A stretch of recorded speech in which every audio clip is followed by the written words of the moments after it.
Assalamualaikum warahmatullahi wabarakatuh. Perkenalkan, nama saya Nuranti Azahra Iskandar Putri, guru IPA dari SMP Negeri 1 Cimahi, Provinsi Jawa Barat. Gagasan pembelajaran ini berangkat dari kondisi nyata di sekolah. Dalam beberapa kesempatan, Wakil Kepala Sekolah Bidang Sarana dan Prasarana menyampaikan keprihatinan terhadap gaya hidup peserta didik yang belum efisien dalam menggunakan energi. Kipas angin, proyektor, dan peralatan listrik seringkali dibiarkan menyala, meskipun tidak digunakan. Kebiasaan ini tidak hanya berdampak pada pengurusan energi dan biaya sekolah, tetapi juga menunjukkan rendahnya kesadaran akan tanggung jawab terhadap lingkungan. Dari permasalahan inilah, pembelajaran IPA pada materi suhu dan kalor dirancang tidak hanya untuk memahami konsep, tetapi juga menumbuhkan kesadaran, kebiasaan, dan aksi nyata hemat energi melalui pembelajaran yang kontekstual dan berkelanjutan.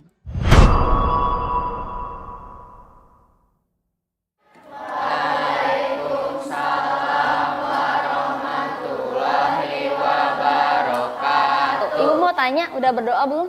Belum, Ibu. Belum? Ya udah, pimpin berdoa dulu ya.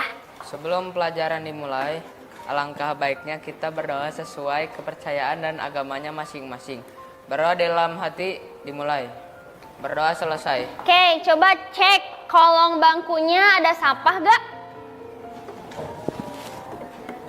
Gak ada. Sip, bagus. Coba sekarang cek posisi mejanya nyaman dilihat gak? Awas yang kursinya miring nanti bisa skoliosis. Duduknya yang tegak. Kan sudah belajar ya?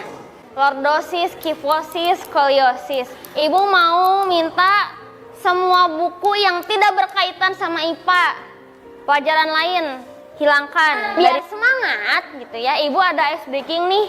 Ice breakingnya itu adalah tebak lagu.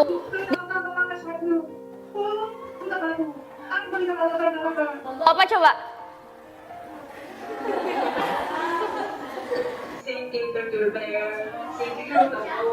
Betul, Jak, sing pintar tur bener, sing jujur tombok. Apakah semuanya sudah dapat LKPD dan alat bahan?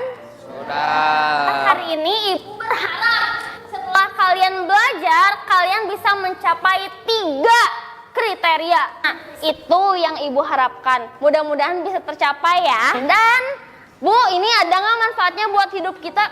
Jelas ada. Itu dia manfaatnya kita belajar materi hari ini. Nah, selain itu, Ibu juga mau ngenilai bernalar kritis. Terus Ibu juga menilai gotong royong alias kerjasama antar anggota kelompok. Ibu juga menilai kemandirian kalian. Bu, punya video nih.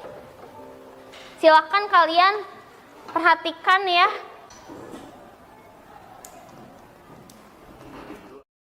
Video pertama menstimulasi anak-anak untuk mencari tahu apa sih hubungan antara suhu lingkungan terhadap suhu internal handphone dan kinerja perangkatnya. Video kedua menstimulasi keingintahuan peserta didik untuk mencari tahu bagaimana sih cara agar suhu setrika tetap terkontrol dan tidak melebihi batas. Pada pertemuan ketiga, siswa diminta memposisikan diri sebagai head chef untuk memilih merek minyak mana ya yang bisa menunjang pekerjaan chef yang membutuhkan waktu masak lebih cepat. Ini tentu akan langsung berkaitan dengan prinsip kerja kalor. Pada pertemuan keempat, siswa diberi ilustrasi seperti berikut. Mudah-mudahan nanti anak-anak bisa membuat rumusan masalah mulai dari faktor apa saja yang mempengaruhi perpindahan panas, jenis perpindahan kalor apa yang paling berpengaruh, dan bagaimana sih cara kerja tanaman atau material tertentu dalam mengurangi panas di dalam bawah. Pada pertemuan kelima, anak-anak diberi ilustrasi seperti berikut. Nanti harapannya anak-anak bisa menjawab pertanyaan tentang aktivitas apa saja sih yang paling banyak membuang energi, di mana saja ya terjadi inefisiensi energi, serta bagaimana desain bangunan, ventilasi, atap, dan alat-alat di sekolah mengaruhi penggunaan energi. Hari ini kita akan belajar tentang suhu dan kalor. Sebelum itu, gitu ya, kan zaman dulu belum ada termometer kayak sekarang ya. Ibu ingin menguji apakah tangan kalian itu oke apa nggak oke nih buat ngukur suhu. Pertama-tama Ibu sudah menyediakan nih ada 3 bejana alias 3 mangkok alias 3 wadah berisi air yang berbeda. Ibu nggak kasih tahu itu airnya apa, tapi aman. Dan ibu butuh satu model, ya. Silakan siapa yang mau menjadi model, boleh Zalfa sini, gitu ya. Nah, tolong Zalfa masukkan satu tangan ke yang pertama, satu tangan lagi ke yang ketiga. Nah, coba rasakan. Yang ini gimana rasanya? Ini. Oke. Kalau yang ini panas. Oke, coba kita tunggu sampai beberapa saat. Nah, nanti habis itu dalam waktu bersamaan, Zalfa masukkan kedua tangannya ke mangkok yang pertama ini. Siap? 1, 2, 3. Nah, kalau bagi tangan yang ini, yang masuk ke air dingin, ini rasanya gimana? Hangat. Tapi kalau bagi tangan ini, rasanya, nah, oke, dapat gak kalian keanehan tangan? Masuk ke wadah yang sama, tapi bisa menunjukkan hasil yang berbeda. Berarti apakah tangan adalah alat ukur yang bagus, yang mampu dipercaya? Gak usah malu-malu. Yang gede apa? Jawabannya? Menurut kalian perlu gak kita tahu suhu benda tertentu? Perlu gak dalam hidup? Perlu. Ada yang bisa kasih contoh nggak? Lagi sakit. Dengan suhu kita tahu nih orang sakit apa sih? Nah sekarang kalau gitu, karena tadi dari tangan Zalfa itu hasilnya kurang stabil, ibu butuh satu model lagi yang pakai alat ukur yang benar. Pegangnya, jangan pegang bagian yang sensitif di bawah, pegang bagian atasnya. Tolong ukur ketiga wadah tadi. Nah coba. Oke, ya kita ke yang kedua. 20. Oke. Berapa ini? 19 derajat. Oke, jelas berbeda? Berbeda. Dapat dipercaya? Dapat. Oke, terima kasih. Boleh tepuk tangan buat Meisha. Nanti ini akan dipakai untuk mengukur suhu lingkungan. Ada 3 area yang akan kalian ukur, yaitu area depan kipas dalam kelas, area dalam kelas yang jauh dari kipas, dan area di lapangan di bawah terik sinar matahari. Ukur. Kalian juga ukur suhu handphone kalian dengan aplikasi yang sudah ibu kita download itu, yang fisik 10 maksud.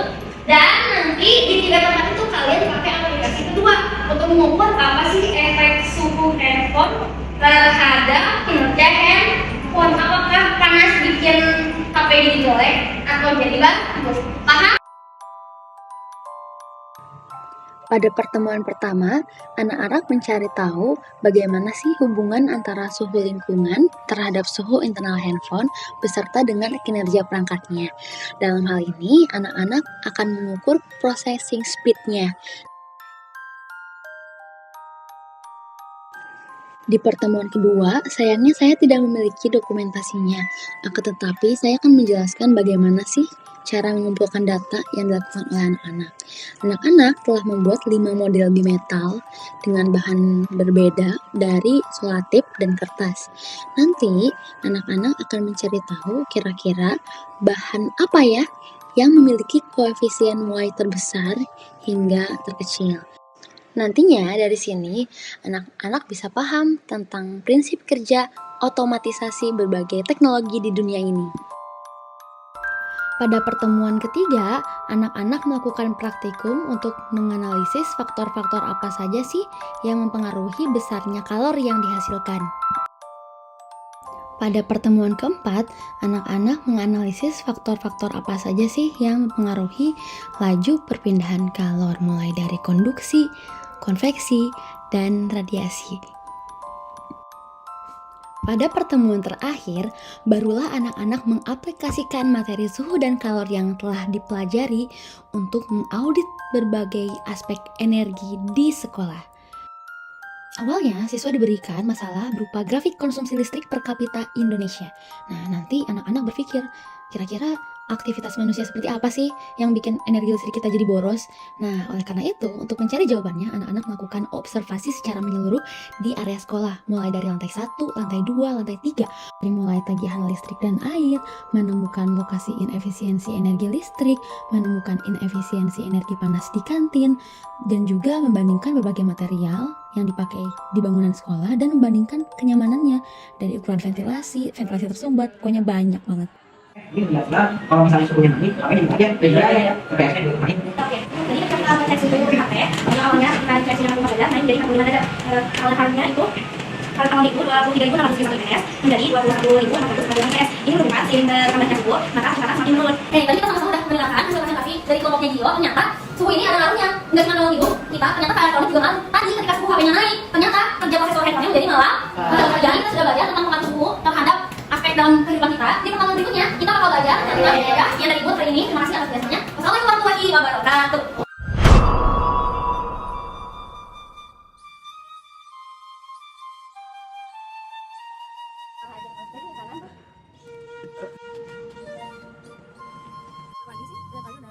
Ini terakhir apa? Mungkin. Oh, iya.